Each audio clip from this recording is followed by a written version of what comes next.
Լուսափողի մոտ Աթիրա Իսրաֆիլն է։ Այժմ ձեր ուշադրության եք ներկայացնում լուրեր Ադրբեջանից։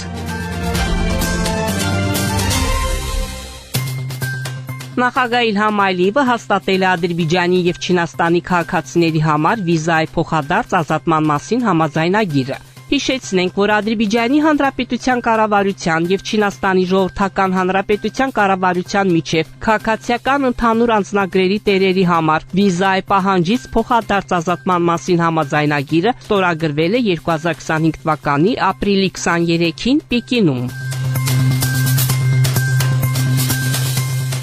Ադրբեջանի Հանրապետության նախագահ Իլհամ Ալիևը նամակ է հղել Լեհաստանի նորընտիր նախագահ Կարոլ Նավրոցկին։ Այս մասին տեղեկատվությունը զետեղված է Ադրբեջանի Հանրապետության ղեկավարի պաշտոնական կայքում։ Նամակում Իլհամ Ալիևը շնորհավորել է Կարոլ Նավրոցկին այդ պաշտոնում ընտրվելու կապակցությամբ։ Իլհամ Ալիևը ընդգծել է, որ Ադրբեջանի և Լեհաստանի միջև բարեկամության և համագործակցության հարաբերությունները կրում են ավանդական բնույթ։ Վստահություն է հայտնել, որ երկու երկրները կշարունակեն համատեղ ջանքեր գործադրել երկկողմ հարաբերությունները ամրապնդելու և փոխադարձ հետաքրքրություն ներկայացնող ոլորտներում համագործակցությունը ընդլայնելու ուղղությամբ։ Իլհամ Ալիևը Կարոլ Նավրոցկին մաղթել է քաջառողջություն, երջանկություն և հաջողություններ բարեկամ լեհ ժողովրդի բարօրության համար պատասխանատու աշխատանքում։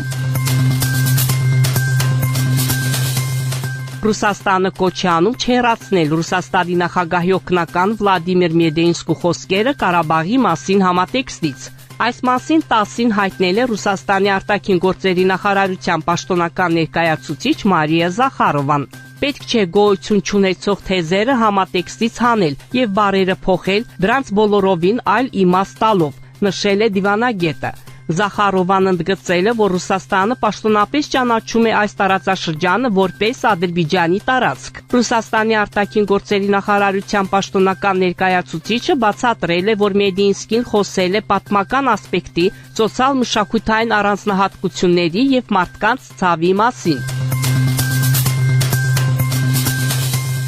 2025 թվականի հունիսի 10-ին Փարիզի վերաքննիչ դատարանը կքննի Ֆրանսիայում Ադրբեջանի դեսպանատան վրա հարձակման գործը, որը տեղի ունեցել 2022 թվականի սեպտեմբերին։ Այս միջադեպը, որը կազմակերպվել է արմատական հայամետ ակտիվիստների կողմից, լայն միջազգային արձագանք է ստացել։ Սա Ֆրանսիայում առաջին նման գործն է, որտեղ դիվանագիտական հաստատության վրա հարձակումը դիտարկվում է հայ-ադրբեջանական հակամարտության համատեքստում։ Ադրբեջանի դիվանագիտական առաքելության վրա հարձակման գլխավոր մեղադրյալը հայկական չարժոմ շարժման անդամ Լորիս Թուֆանյանի ինքնությունը պարզվել է տեսագրությունների և ականատեսների վկայությունների միջոցով։ Փարիզի դատարանի 2023 թվականի հունիսի 23-ի որոշմամբ Թուֆանյանը դատապարտվել է 6 ամսվա պայմանական ազատագրման և տուգանքի, սակայն գործն այժմ փոխանցվել է վերաքննիչ դատարան։ Վերաքննիչ դատարանում Ադրբեջանի շահերը ներկայացնում է փաստաբան Էդմոնդ Վերդիեն։ Վերդիեն, որը հայտնի է միջազգային գործերում մեծ փորձով, ընդգծում է, որ այս գործընթացում պաշտպանվում են ոչ միայն պետությունը կամ նրա ներկայացուցիչները։ Մենք պաշտպանում ենք միջազգային իրավունքի հիմքերը, դիվանագիտական ինքնիշխանությունը և ժողովուրդների խաղաղ համակեցությունը։ Հայ հասարակական գործիչ Ռոման Բաղդասարյանը կոշտ քննադատության է ենթարկել Գարեգին II կաթողիկոսին, մեղադրելով նրան ռուսական հատուկ ծառայությունների հետ երկարատև համագործակցության մեջ։ Այս մասին նա գրել է Facebook-ի իր էջում։ Գիտեք, թե այս մարդու մեջ ինչն է ամենազզվելի բանը։ Այն, որ նա գիտի, թե որքան է ժողովուրդը ատում իրեն, և 25 տարի շարունակում է կաթողիկոսի դեր կատարել Ռուսաստանի ԱԴՑ-ի առաջադրանքով։ Սա հրեշ է, ոչ թե կաթողիկոս, հայտարարել է Բաղդասարյանը։ Եվ վերջում Բաղդասարյանը դիմելով անձամբ Գարեգին II-ին գրում է. Եթե ամբողջ ազգը ատում է ձեզ, դուք շարունակելու եք լինել ամենայն հայոց կաթողիկոս։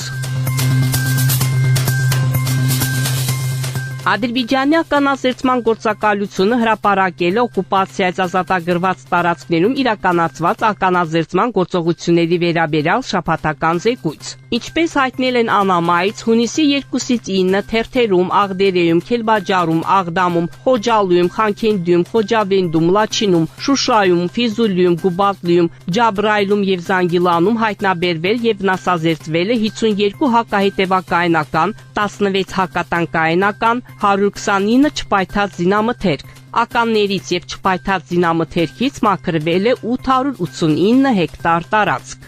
Դուք Բաքվից լսեցիք Ադրբեջանի ձայնը միջազգային ռադիոկայանի հայկական ծառայության վերջին լուրերը։ Մեր ունկնդիրներին հիշեցնում ենք, որ դուք հնարավորություն ունեք ձեր հարցերն ու առաջարկություններն ուղարկել մեր էլեկտրոնային փոստարկղ azradio@mail.ru։ Մեկ անգամ եւս կրկնում ենք մեր հասցեն azradio@mail.ru։ Սպասում ենք ձեր նամակների։